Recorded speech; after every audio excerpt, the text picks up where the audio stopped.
So I'm going to go first, Columbus and his legacy. And most of my presentation is based on the diaries of Columbus. So first, the historical context. Spain, as we know of Spain, the Spanish language, it was founded in 1492. So you had Isabel of Castile, who married Ferdinand of Leon, and they became united politically.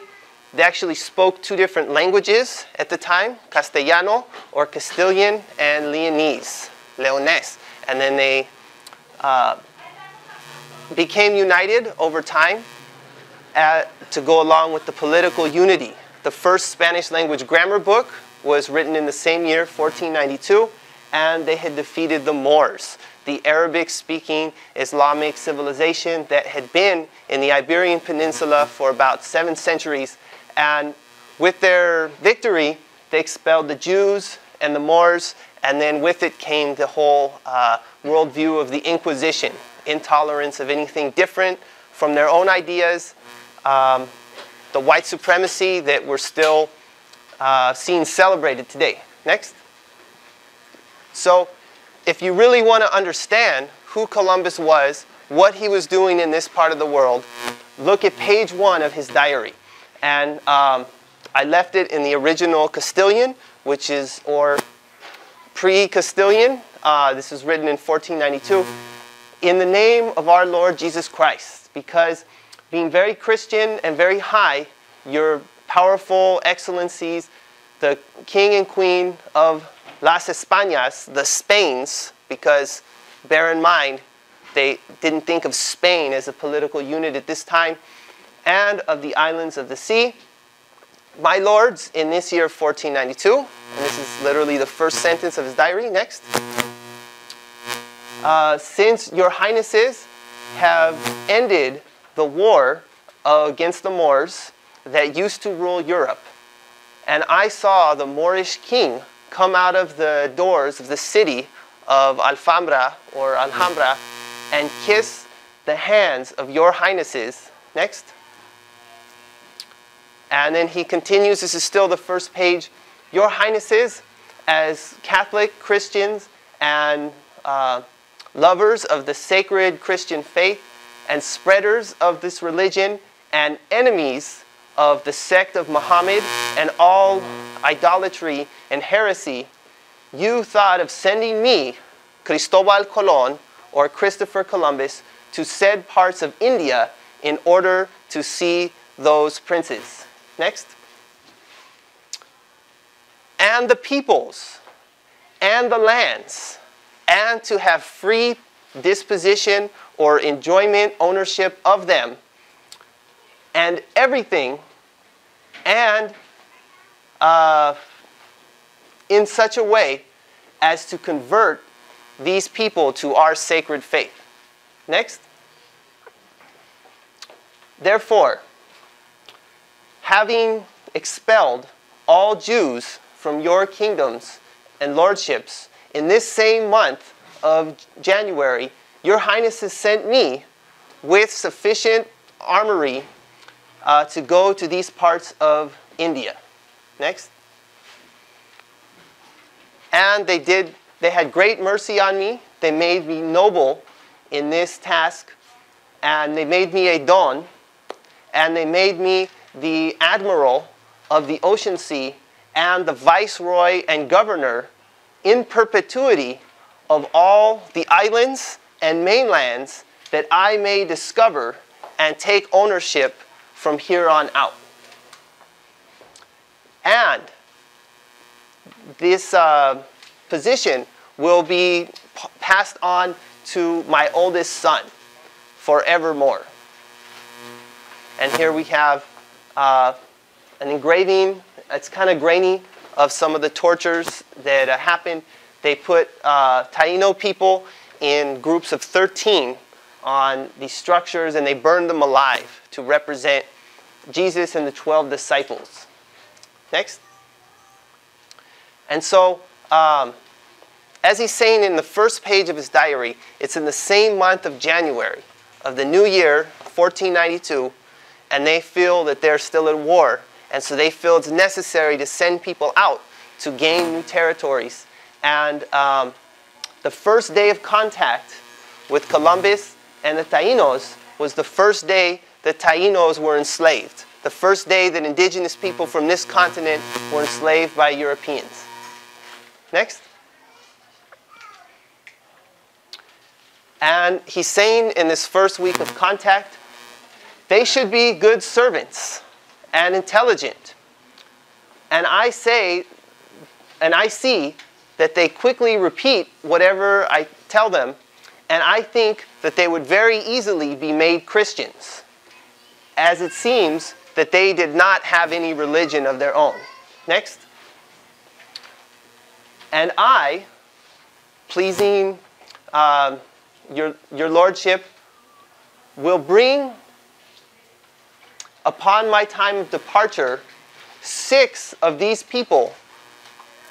He doesn't mention if it was consensual or not, so that they can learn to speak our language. And so October 14th, in his diary, he says, Your Highnesses, when you so call upon it, you could take, you could easily take everyone on this island captive with 50 men, and we could easily subjugate them and do whatever we want with them. Next. And so the Pope at the time, Alexander VI, he creates this doctrine of discovery, also known as the Papal Bull of 1493. And it's about 8 pages long. And I'm just going to quote a little bit from here. It says, all the islands and mainlands discovered or that may be discovered in the West or towards India or any other part of the world, o cualquier parte, next, where there is no Christian king or prince possessing this in this year 1493, next, that they can have possession of them. And so you can see in red, the Spanish during this period of time, they claimed this territory. The Portuguese in blue claimed all this other territory under the Pope's declaration of the time that any Christian nations could go forward. Whatever they saw, they could claim as their own. The people that they saw were considered property to claim as their own because they were not Christians. And of course, even if the native people converted to Christianity, let's say, they would still not be Christians in the legal sense. They would perpetually be property of the Europeans. Next. And so, following the same legal code and just the whole mentality of conquest, they followed Columbus. Hernán Cortés in Mexico, 1516. Next. Pizarro in Cusco, Peru, 1532. Next. And then Junípero Cerro, right here locally in California in the 1770s and 1780s. And this is the actual seal of the city of San Juan Capistrano. And you can see Father Serra, and he's embracing an Hashemin boy and showing him the way. In this statue that's in the mission, I think it just looks like his hand. In the city seal, it's actually a cross that is visible right in there. Next. And then the current Pope, Benedict XVI, in 2007, he said in a press conference in Brazil, he said, indigenous people were, quote, silently longing, unquote, for Christianity prior to colonization. The proclamation of Jesus and his gospel did not at any point involve an alienation of the pre-Columbus cultures, nor was it an imposition of a foreign culture. And so it's very interesting that in all the documents that people from these civilizations have left behind, whatever whatever they had expressed to that point. They never said we need to be colonized and enslaved and baptized against our will. They were apparently silently longing for this privilege for so many centuries. Next. So uses of the Columbus myth. So we see in 1493, you had this papal bull. And then in 1496, the Royal Charter of the Church of England, again, a political, religious, legal framework for the invasion, colonization of this continent.